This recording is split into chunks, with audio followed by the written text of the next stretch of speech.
उत्तर प्रदेश में योगी राज में समाजवादी पार्टी के कद्दावर नेता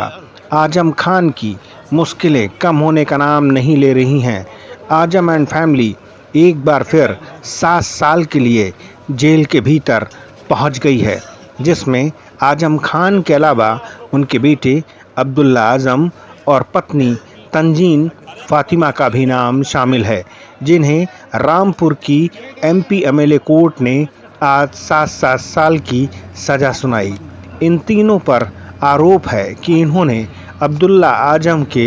दो जन्म प्रमाण पत्र बनवाए और उसका बेजा इस्तेमाल किया। आजम खान के लिए ये गुनाह अजीम साबित हुआ। आजम खान का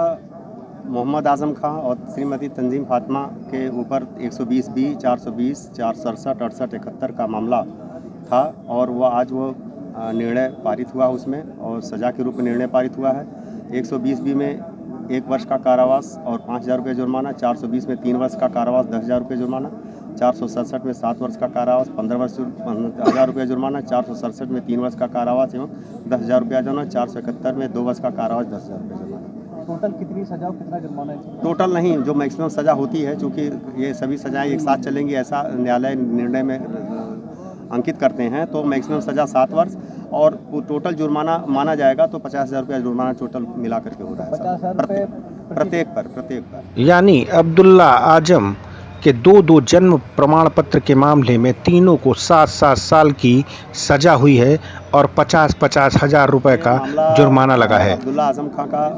2 जन्म प्रमाण पत्र का था, एक 93 की जन्मतिथि और एक दूसरी जन्मतिथि जो थी वो 90 की थी। इसी का 2 जन्म प्रमाण पत्र एक साथ रखना और उसी के आधार पर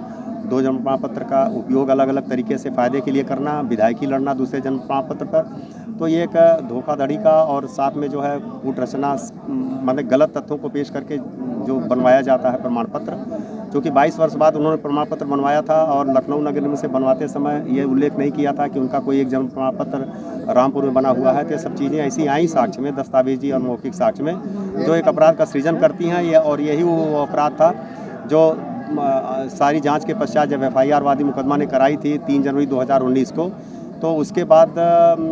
फिर चार्जशीट आई, फिर कोरोना में थोड़ा सा बाधित रहा। बाद में जब गवाही हुई 2022 से शुरू हुई,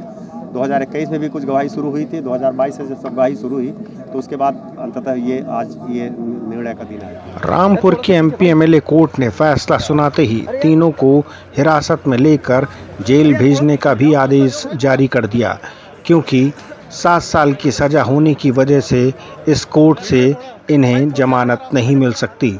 जाहिर है